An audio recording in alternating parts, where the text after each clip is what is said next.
감사합니다. 우리 말씀 같이 나누겠습니다. 오늘 같이 나눌 말씀은 사무엘상 6장 1절에서 21절까지의 말씀 본문을 가지고 이야기 설교 나눌 텐데요. 오늘 1절, 2절 말씀만 우리 합독하도록 하겠습니다. 2절 말씀만 우리 같이 보도록 하겠습니다. 사무엘상 6장 1절, 2절 말씀 우리 같이 합독하겠습니다. 사무엘상 6장 1절, 2절입니다. 시작. 여호와의 궤가 블레셋 사람들의 지방에 있은 지 7달이라. 블레셋 사람들이 제사장들과 목술자들을 불러서 이르되 우리가 여호와의 궤를 어떻게 할까? 그것을 어떻게 그 있던 곳으로 보낼 것인지 우리에게 가르치라. 아멘. 네, 오늘 예배 가운데 나온 모든 청년 예배자 여러분들 환영하고 또 축복합니다. 우리 옆 사람과 인사합시다. 샬롬. 샬롬. 네. 네, 한 주간 잘 보내셨죠? 네, 오늘 벌써 8월의 마지막 날에 예배를 우리가 드립니다. 올해가 얼마 안 남았어요. 9월, 10월, 11월, 12월. 참 한 해가 빨리 가는데, 네, 또 남은 우리 모든 이 한 해 매일매일의 시간들 후회 없이 또 주 안에서 더 뜨겁게 예배하고 사랑하는 시간들이 되었으면 좋겠고, 네, 또 우리 이제 개강하잖아요. 우리 대학 청년 여러분들은요, 네, 힘을 내시고 또 그곳에서 또 살아낼 때 힘을 얻는 여러분들 되기를 바랍니다. 오늘 그 시작이 우리 예배에서부터 또 주님이 주신 위로와 힘을 얻기를 바라며 오늘 말씀을 함께 나누겠습니다. 사무엘상 말씀 우리가 지금 나누고 있는데요. 오늘 이제 그 법궤에 관한 에피소드의 부분을 3장에 걸쳐서 보았습니다. 4장, 5장, 6장에 걸쳐서 계속해서 법궤 이야기 나왔는데 오늘은 이제 그 마지막 이야기입니다. 한번 우리 상기해 보면 이 언약궤의 사건들이 어떻게 됐습니까? 시작은 이스라엘이 블레셋과 싸우는데 전쟁을 이기기 위해서 언약궤를 가지고 온 것부터 시작되었었죠.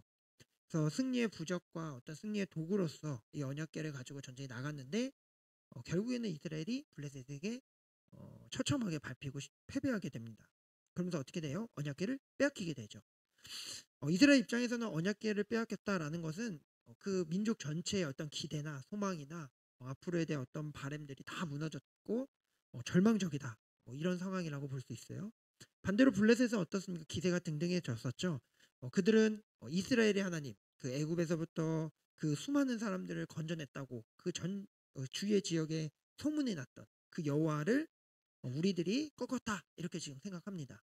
그래서 그 승리의 전리품으로 언약궤를 다곤 신전에 갖다 두지요. 근데 거기서부터 또 문제가 있었어요.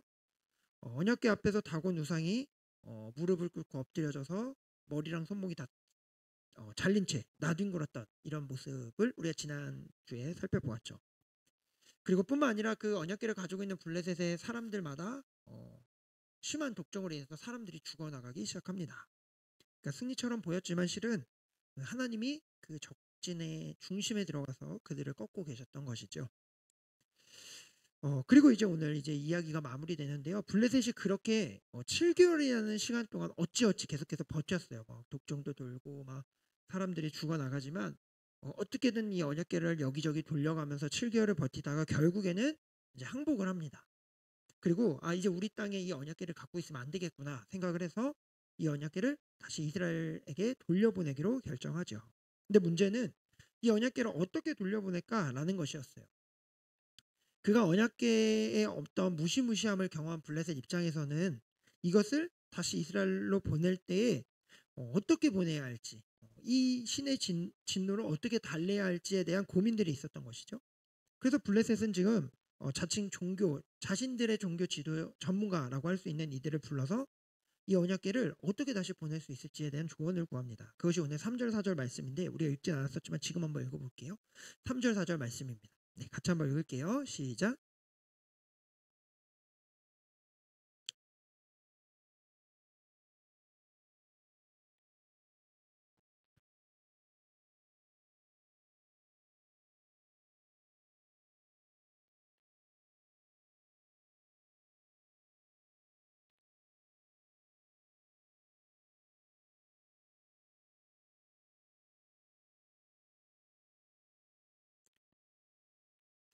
네, 아멘. 좀 말씀이 길지만 어떤 내용인가 하면 그 블레셋에 있는 종교 지도자들을 불렀더니 그들이 언약궤를 보낼 때 속건제와 함께 보내야 된다. 속건 제사를 드려야 된다. 이렇게 이야기하는 거예요.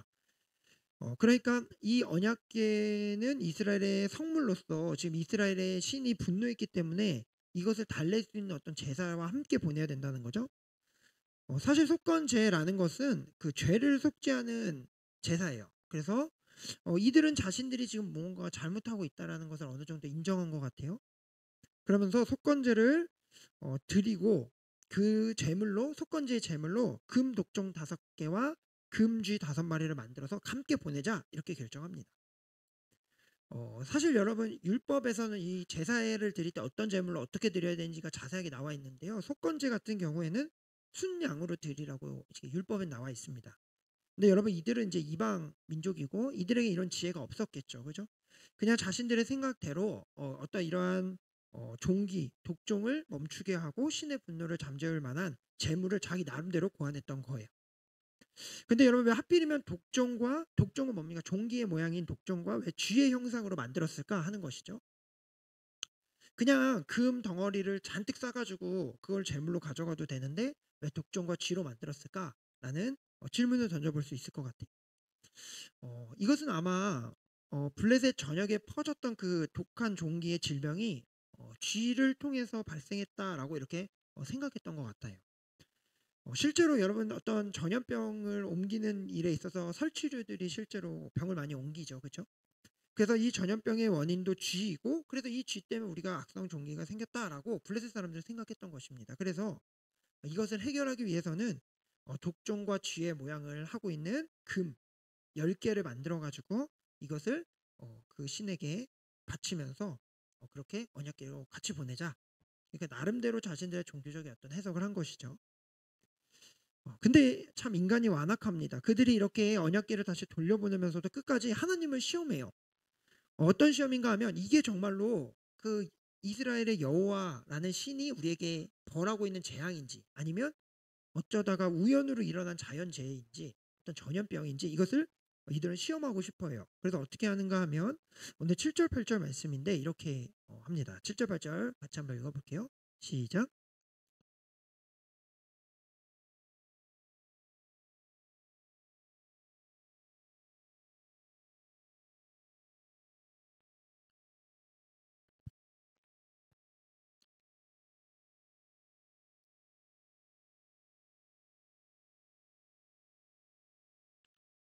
네. 자, 언약궤를 보내는데요.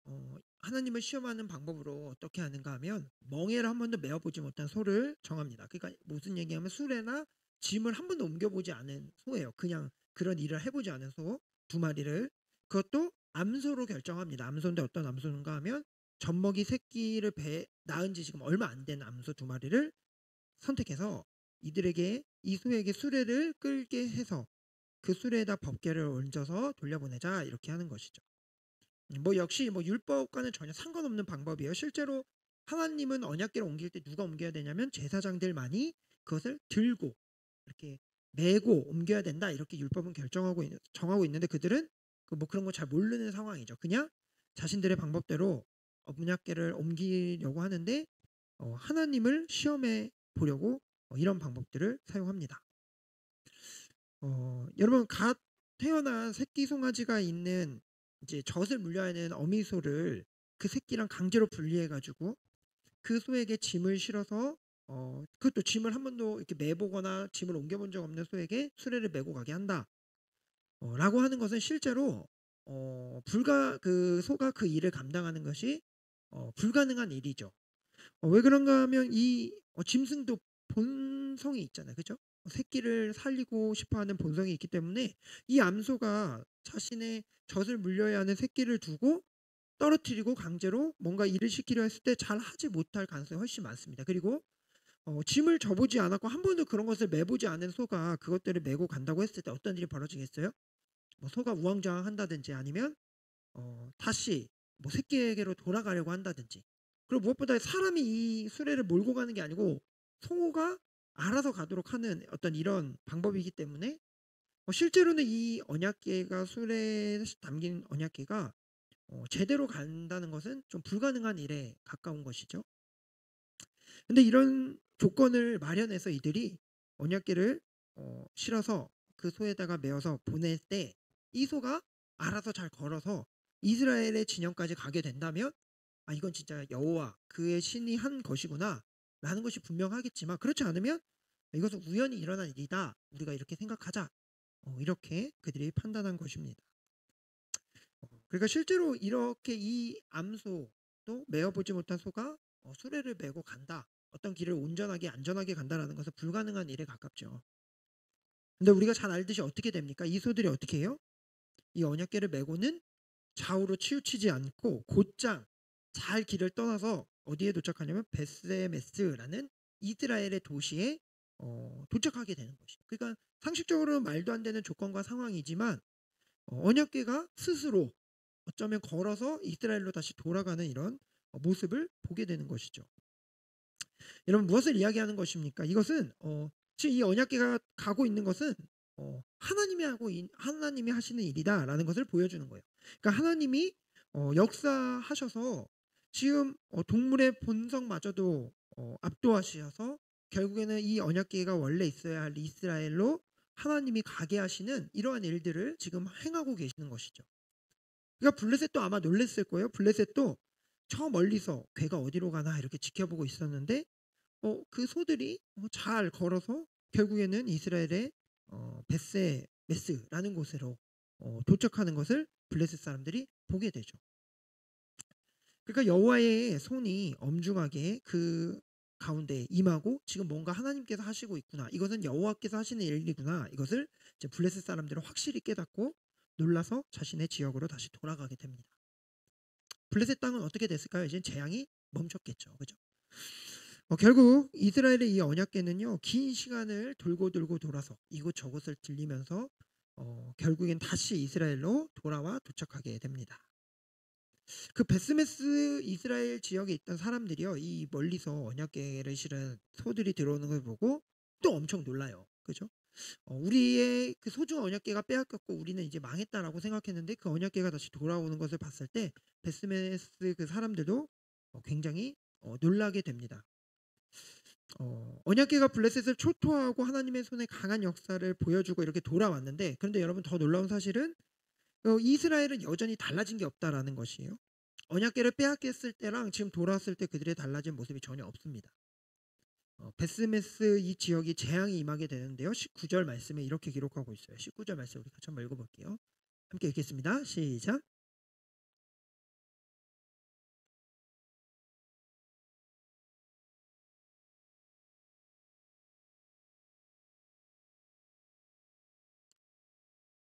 네, 여러분, 언약궤가 돌아왔는데요, 이 베스메스 이 지역에 큰 재앙이 또 임합니다.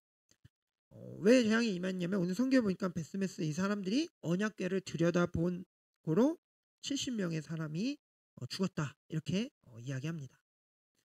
이스라엘의 심판이 임한 거예요. 어떤 사본에는 5만 70명 이렇게 표기가 되어 있어서 성경이 이렇게 가로로 5만을 표시하고 있는데 정확한 숫자는 모르겠어요. 5만 명은 너무 많아 보이기도 하고 하는데, 어쨌든 이 궤를 들여다봤다는 이유로 이스라엘에 엄청난 재앙이 또 임한 것이죠. 갑자기 70명의 사람이 죽은 거예요. 여러분, 오늘 우리가 여기 지금 한 30명 정도 모여 있잖아요. 그죠? 갑자기 언약궤를 봐서 이거의 두 배인 사람들이 그 자리에서 죽었다 하면 엄청난 일이잖아요. 그렇죠? 그것도 이스라엘 백성들이. 여러분, 뭐가 잘못된 걸까요? 언약궤를 들여다본 것이 왜 그렇게 잘못입니까? 그 자리에서 죽을 만큼 이게 왜 그렇게 심각한 문제예요? 사실 율법에서는요, 여러분, 이 언약궤를 들여다보는 것은 잘못이 맞긴 맞습니다. 언약궤는 누구만 볼 수 있냐면 제사장 직분에 가진 제사장만 볼 수 있어요. 심지어 그 언약궤를 이동하는 운반하는 역할을 맡았던 고앗 자손들도 언약궤 안을 볼 수는 없었어요. 왜냐하면 언약궤는 너무 거룩하고 구별된 하나님의 임재를 상징하는 성물이기 때문에 소중하게 다뤄야 하는 것이 맞았는데, 근데 단순히 이것을 보았다고 해서 이렇게 죽게 만드는 것은 조금 과하다는 생각이 우리에게도 있잖아요. 그죠? 이렇게 언약궤를 오랜만에 돌아왔으니까 어떤지 상태를 볼 수도 있잖아요. 그런데 왜 이렇게 죽게 되었을까?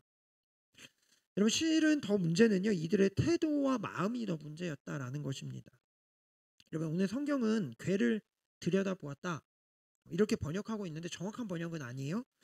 히브리 원문을 보면요, 어떻게 되어 있냐면 궤를 구경거리로 삼아서 보았다 이렇게 표현하고 있습니다. 그러니까 단순히 이 베스메스 사람들이 언약궤를 열어보았던 것이 문제가 아니고요. 이 거룩한 언약궤를 그들의 구경거리로 삼은 것이 문제였어요. 그러니까 그들의 마음과 태도는 아직도 정신을 못 차린 거예요. 이 언약궤가 상징하는 거룩하고 존귀한 하나님, 그분이 우리에게 오심을 두렵고 떨림으로 경배하며 그분 앞에 그런 자세로 나아가야 하는데, 이 언약궤가 돌아왔다는 것이 그들에게는 구경거리였고 단순히 뭔가 오락거리고 우리에게 늘 승리를 주는 어떤 종교적인 상징이 돌아왔구나 정도로 여겼던 그들의 마음과 태도가 진짜 문제였던 것이죠. 그러니까 여전히 언약궤가 있든 없든 하나님 여호와로 경외하지 못하는 그들의 마음과 또 하나님을 모독하는 그들에게 지금 이스라엘의 재앙이 임했던 것입니다. 결국에는 이제 어떻게 되냐면요, 이 언약궤가 이 베스메스를 또 떠나서 기랏 여아림이라는 동네로 보내지고 그곳에 아비나답이라는 사람의 집에 그 언약궤를 잠깐 갖다 두고 그의 아들이었던 제사장 엘리야살이 그것을 거룩하게 구별해서 이제 여호와의 궤를 지키는, 이렇게 해서 언약궤가 아비나답 집으로 가게 되는 것으로 이제 이 언약궤 사건은 마무리가 됩니다. 여기까지가 여러분 오늘 우리가 본 6장, 다 읽진 않았지만 6장 1절에서 21절까지, 그리고 사무엘상 4장 5장 6장에 걸치는 언약궤의 이야기예요. 여러분 언약궤 이 사건을 정리해 보면 언약궤는 굉장히 작은 상자였을 거예요. 아마 뭐 이 정도 그렇게 크지 않았어요. 그러나 이 작은 상자에 불과했지만 실은 이것은 무엇을 상징하는가 하면 누구도 막을 수 없는 하나님의 강하고 위대하신 주님의 주권적인 역사를 보여주는 것이 이 언약궤였습니다. 이 작은 언약궤였지만 이 언약궤를 통해서 전쟁의 승패가 갈라지고, 그죠? 우상이 모두 막 박살나고, 또 하나님을 모독하고 경외심이 없는 그들에게 심판이 임하는 아주 놀라운 힘을 보여주는 그것이 바로 언약궤였어요. 그러면서 언약궤는 하나님이 하시는 일을 인간이 막을 수가 없다라는 것, 하나님의 계획은 하나님이 신실하게 계속 이루어가고 계시다라는 것을 보여주는 것이 이 언약궤의 법궤의 사건입니다. 근데 여러분 이 이제 에피소드를 마무리하면서요, 우리는 이런 질문을 좀 던져볼 수 있을 것 같아요. 하나님은 일하시는데 왜 이렇게 일하실까라는 것이에요. 그러니까 하나님은 왜 이런 작은 법궤를 이스라엘에서 블레셋으로 이곳저곳으로 옮기시면서 죽이기도 하고 살리기도 하시면서 이렇게 일하실까라는 것이죠. 그러니까 단번에 그냥 말 안 듣는 사람들을 다 쳐 죽이고, 그렇죠? 무섭게 짐기게 하시고 정신 차리게 만들고 블레셋을 싹 쓸어버리고 이스라엘도 뭐 징계를 내리고 하면 될 텐데, 언약궤를 자꾸 이곳저곳으로 이동하시면서 예상 밖의 전개들을 이어가시는 하나님의 일하심이 왜 그렇게 하실까? 이것이 또 우리의 하나의 궁금증이 될 수 있을 거라 생각됩니다. 하나님의 일하심에 어떤 법칙이 있으면 참 좋겠잖아요. 어떤 원리가 있으면, 그렇죠? 이렇게 하면 이렇게 하시고 이렇게 하면 이런 일이 발생할 것이다 라고 우리가 알고 있으면 그렇게 계산대로 하면 좋을 텐데, 하나님은 이 언약궤 사건만 보더라도 예상을 뛰어넘는 일들로, 어떤 기대와 다른 일들로, 이것을 갖고 있으면 승리할 줄 알았는데 그렇지 않고, 이것을 갖다 놨는데 사람들이 죽어나가고, 그렇죠? 이런 도통 알 수 없는 방법으로 일하시는 하나님, 왜 이렇게 일하실까? 이것이 우리의 어떤 질문인 것이죠. 여러분 우리는 너무나 이제 당연하게 예수 그리스도의 부활의 사건을 믿고 있어요, 그렇죠? 우리는 다 예수님의 부활을 믿습니다. 왜 믿어요? 성경이 분명하게 예수님의 이 부활의 사건을 기록하고 있기 때문에 우리는 믿죠.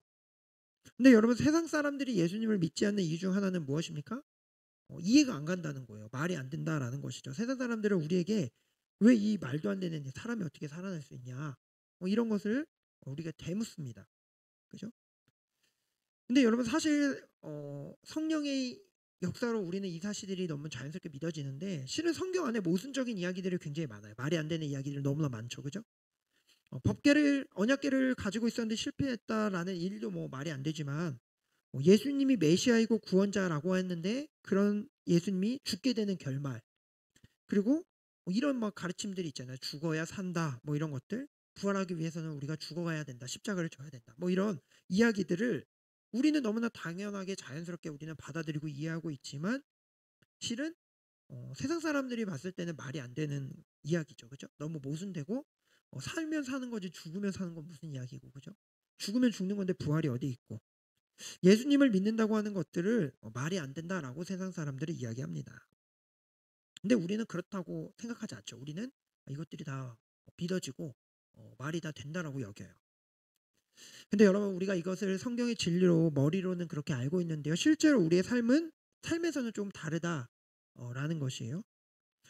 성경의 어떤 진리들이 모순이 있고 말이 안 되는 것처럼 보인다 할지라도 어, 우리는 그것을 말이 안 되는 것으로 여기지는 않지만 실제로 우리의 삶에서는 뭔가 조금 다른 것 같아요. 우리가 실제로 살아갈 때는 우리는 예수님을 영접한 하나님의 백성이기 때문에 우리는 어떤 기대감을 가지고 살아갑니까? 그래도 내 삶은 평안해야 되고, 그렇죠? 내가 주님을 믿고 있기 때문에 나는 어느 정도 주님이 나를 이 정도는 나의 삶을 보장해 주셔야 되고 부족하지 않게 채워줘야 한다라는 기대를 우리는 가지고 살아가죠.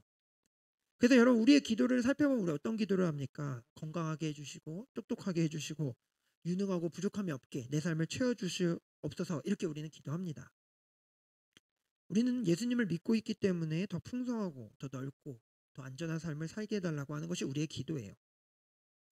근데 여러분 우리가 그렇게 바라고 기도하지만 실제로 우리의 삶의 형편과 상황은 그렇지 못한 경우가 훨씬 많잖아요. 그래서 우리도 당황스럽고 당혹스러운 것이죠. 하나님이 우리가 원하는 대로 해주시지 않고 우리 삶을 열어주지 않고 펼쳐주지 않기 때문에 말이 안 된다는 삶의 현장들을 우리는 경험하면서 살아갑니다.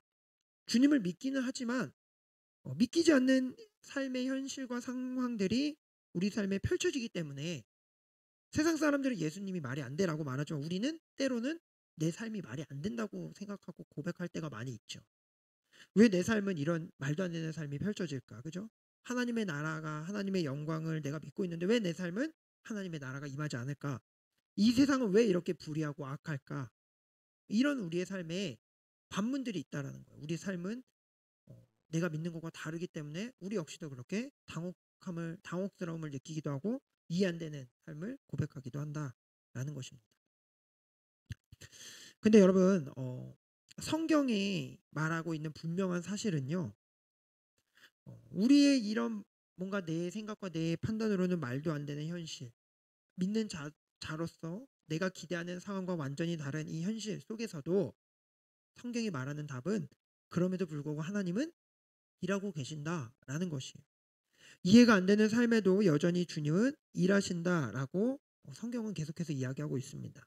어떻게 그렇게 합니까? 우리의 기대와 우리의 생각과 우리의 방식대로가 아니라 하나님의 방식대로 일한다라고 성경은 말하고 법계의 사건도 그렇게 이야기하고 있는 것이죠. 그것이 말이 안 되는 것 같아 보여도 하나님은 하나님의 방식대로 일하고 계십니다. 이런 법계 사건의 이 하이라이트는요. 하나님이 정말 크게 뭐 천둥 번개를 치시거나 땅이 흔들리게 하시거나 막 고함을 치는 것으로 일하지 않았다라는 거예요. 여러분 이 법계가 이동할 때마다 하나님이 어떻게 역사하셨습니까? 보이지 않는 그 강한 손으로 잠잠히 일하심을 우리는 확인했어요. 조용하지만 분명하고 강하게 주님이 일하시죠. 하루가 지나고 났더니 다곤 신상이 산산조각 나서 나뒹굴고 있습니다. 종기가 돌고 전염병으로 강한 군사력과 무기를 가진 블레셋이 꼼짝 못해요. 자신의 기대와 만족을 위해서 하나님을 이용하려고 했던 이스라엘 백성들이 끝까지 알아듣도록 하나님이 계속해서 참 교육을 시키십니다. 근데 열대 세게 때려가지고 얘네들에게 재앙을 내리시는 분이 아니시고 어떻게 하십니까? 알아들을 때까지 끝까지 붙들고 놓지 않고 잠잠히 그러나 여전히 하나님의 계획 가운데서 일하고 계시는, 그래서 말도 안 되는 사랑의 방식으로 일하시는 하나님을 이 언약궤 사건을 통해서 우리는 확인할 수 있는 것입니다. 여러분 그리고 그 말도 안 되는 사랑의 방식의 하이라이트는 뭡니까? 바로 십자가 사건이죠. 여러분 이것은 정말 말도 안 되는 일이에요. 어떻게 여러분 창조주이신 하나님이 창조주가 십자가에서 그것도 내가 만든 창조주가 만든 피조물의 손에 죽을 수가 있습니까? 여러분 오히려 죽어야 마땅한 사람은 누구예요? 피조물인 죄인들이잖아요. 죄인들을 향해서 하나님이 큰 목소리로 고함치시고 정신 차리라고 말하고 아니 다 쓸어버린다면 내가 다시 만들어야겠어. 불태워야겠어. 저들의 영혼을 끝까지 후회하도록 지옥불에 던져버려야겠어 라고 말해도 아무런 불평과 원망을 할 수 없는 그런 삶인데 주님은 그렇게 하지 아니하시고 어떻게 하십니까? 잠잠히 주님이 죽음의 길로 걸어가시죠. 그리고 십자가를 지는 것을 택하십니다. 죽음의 자리로 걸어가셔서 말도 안 되는 그 자리에서 부활을 담아내시죠. 사랑으로 자신을 기꺼이 그 죄인들의 삶에 온전히 임하는 방식으로 하나님을 그렇게 일하십니다. 사랑하는 청년 예배자 여러분들, 하나님은 그래서 우리에게 말씀을 통해서 보여주시는 겁니다. 법궤라도 내어줄 수 있고 또 사랑하는 독생자라도 예수 그리스도 그 독생자를 십자가에 매달 수 있다라는 것을 보여주시는 거예요. 왜요? 말도 안 되는 것 같지만 이것이 말도 안 되는 일이지만 주님은 사랑으로 그렇게 충분히 하실 수 있는 분이심을 우리에게 보여주시는 것입니다. 불가능해 보이고 무모해 보이고 상식적이지 않지만 그것을 뛰어넘어서 하나님이 일하신다. 이것을 우리에게 말해주고 계시는 거죠. 왜요? 우리를 사랑하시기 때문에 주님은 그렇게 하신다라고 말씀하십니다. 그래서 내가 알고 있는 방식, 내 기대, 내 생각 이것을 벗어나서 주님은 죽음에서 창조와 부활로 만드시는 놀라운 선한 계획을 가지고 우리의 삶에 어떤 시끌벅적한 아주 대단한 반전이 일어나지 않지만 조용히 잠잠히 그럼에도 계속해서 사랑의 마음을 가지고 우리의 삶을 조금씩 변화시켜가며 일하고 계심을 하나님을 지금 말씀하고 계십니다. 여러분 말씀을 마무리합니다. 여러분 주님은요 하나님의 일하시는 방식은요 우리를 끝까지 포기하지 않고 잠잠히 우리의 삶 가운데 여전히 일하시는 방식으로 일하십니다. 우리의 삶을 뒤집어 엎고 엄청난 일을 만드시고 반전과 폭풍우가 일어나고 갑자기 우리의 인생이 완전히 역전되는 방식으로 일하시지 않지요. 왜냐하면 그것은 우리가 바라는 기대의 일하심이기 때문에 그렇습니다. 그렇죠? 우리는 그래야지 말이 된다고 생각하잖아요. 그렇죠? 십자가에 달리는 것이 아니라 왕이 되어야 승리라고 우리는 생각하고 우리는 언약궤를 가지고 있을 때 정말 하나님의 그 놀라운 역사가 일어날 것이라고 우리는 기대하고 생각하지만 주님의 방식은 그것이 아니에요. 하나님은 다른 방식으로 일하십니다. 하나님은 사랑의 방식으로 일하시는 거예요.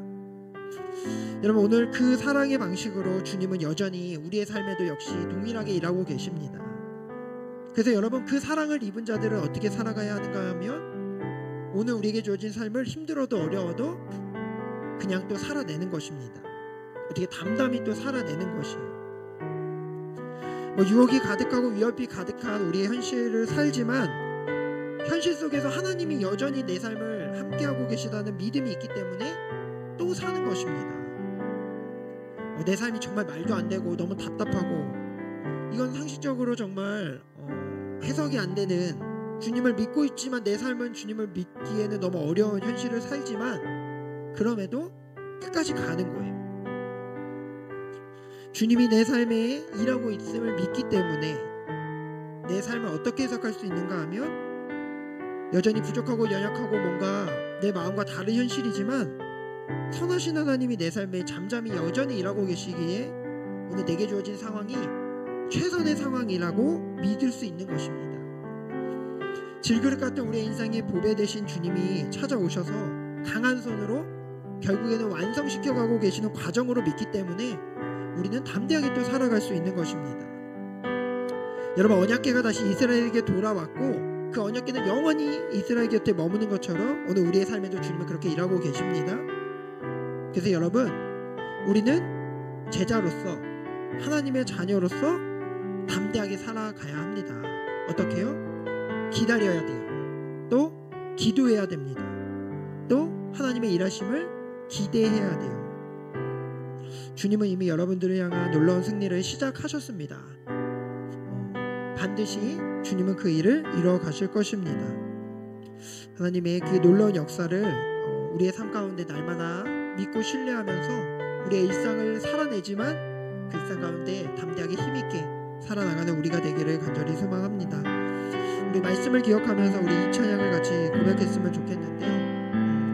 주의 자녀로 산다는 것은 이라는 찬양인데 우리 이 찬양을 같이 고백하며 우리의 삶에 잠잠히 묵묵히 사랑으로 일하시는 주님을 고백하며 나아갑시다.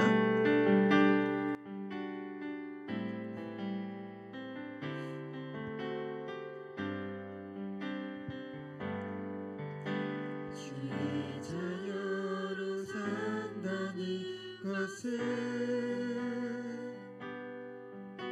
불 가운데로 걸어가는 것, 그 속에서 신실하게 날 지키시는 그 손길을 경험하는 것, 주의 자녀로 산다는 것은 주의 자녀로 산다는 것은 바다 위로 걸어가는 것,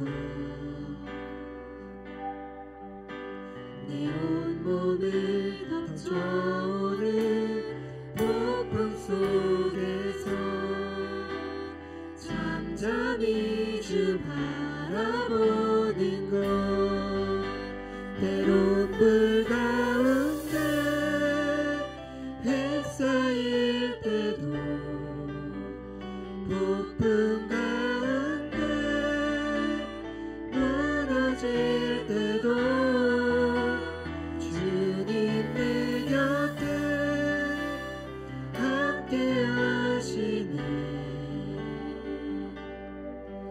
가장 가까이에 함께 하시네.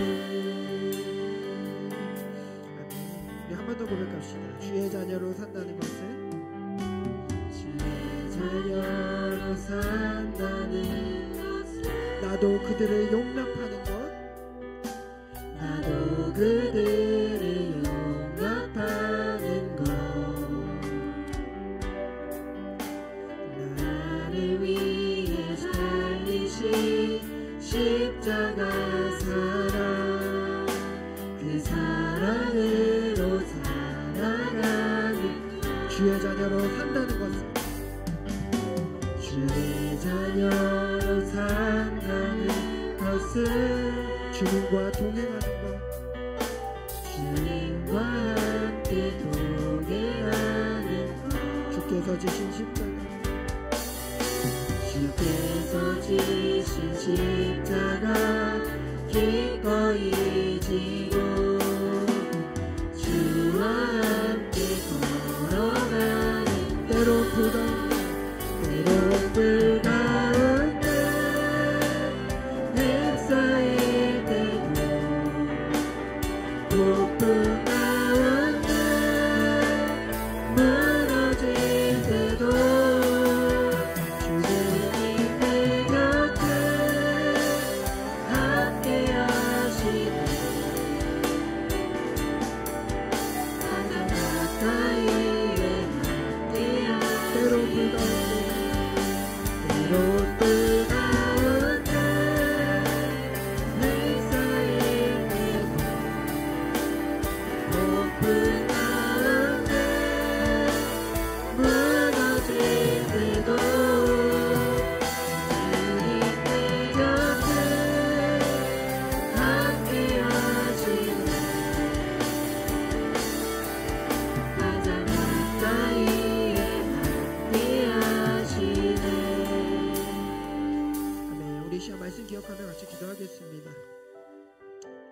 여러분, 그들이 이스라엘 백성들이 찾아야 했던 것은 잃어버린 그 언약궤를 찾을 것이 아니라 그들은 하나님의 그 언약, 약속을 찾아야 했습니다. 하나님의 약속은 무엇입니까?